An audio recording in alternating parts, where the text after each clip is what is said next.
Perkenalkan, saya Antrian Jenal dengan NPM 030524111026. Dan saya Nurinda Majojo dengan NPM 030524111025. Kami mahasiswa PBSI semester 4. Nah, pada kesempatan kali ini kami akan membuat podcast singkat yang membahas tentang jurnalistik. Selamat menyaksikan.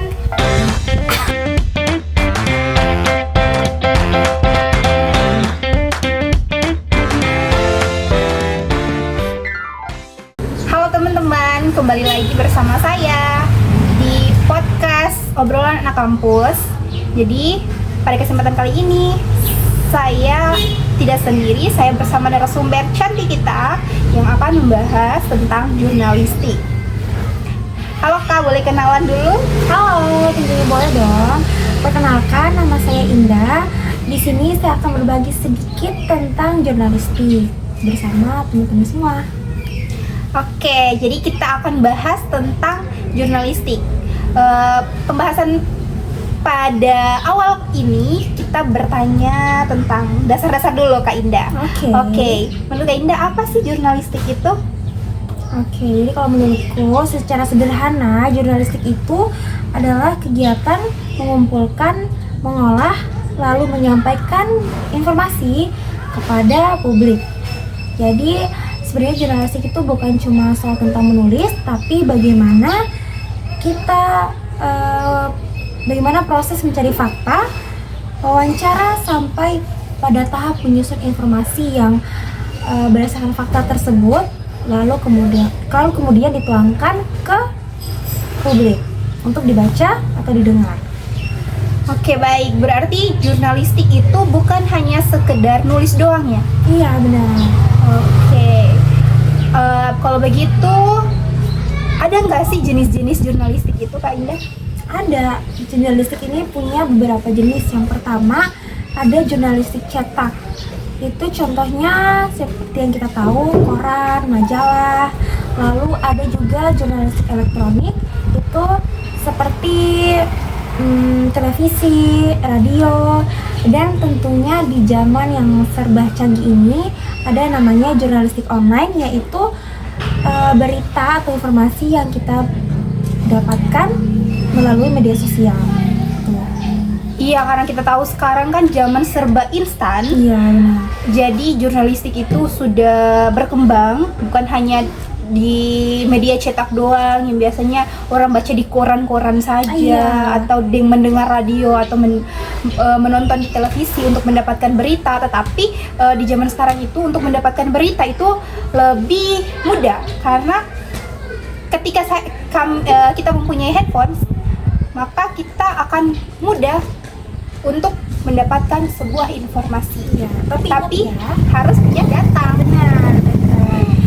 Kita ketika kita membaca berita di media sosial, itu tentu berita yang kita pilih harus benar-benar berdasarkan yang fakta.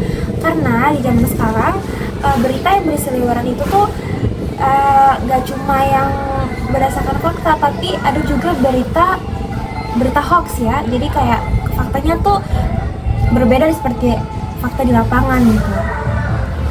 Iya, jadi kita sebagai penikmat dari berita itu harus teliti dalam mencari informasi.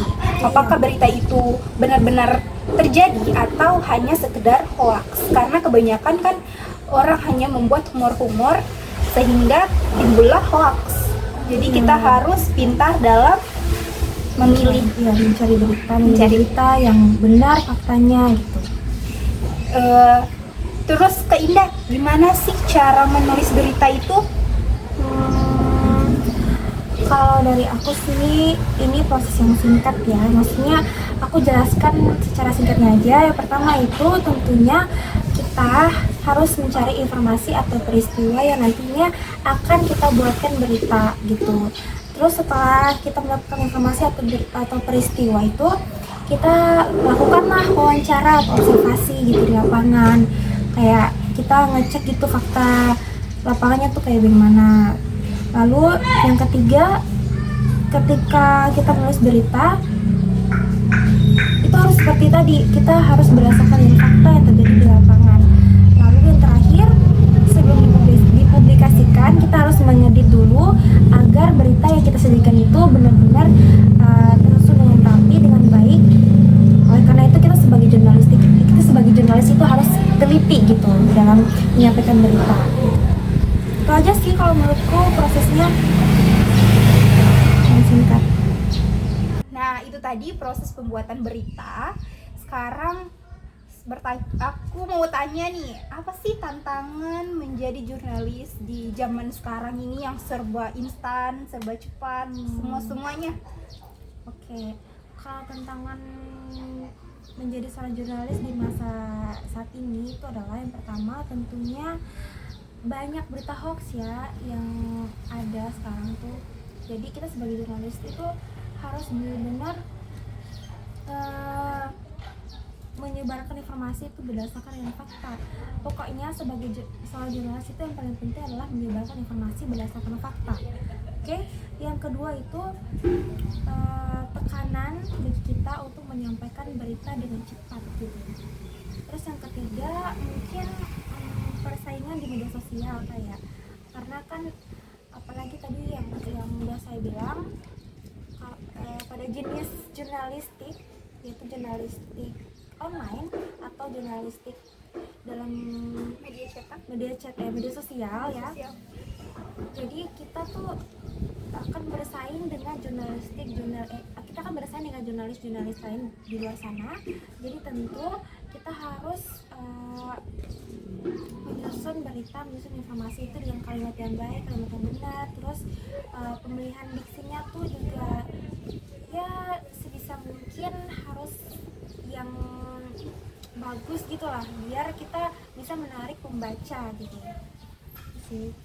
Mungkin itu aja sih tantangannya, bagi kita harus pintar-pintar menyajikan informasi bagi pembaca di luar sana.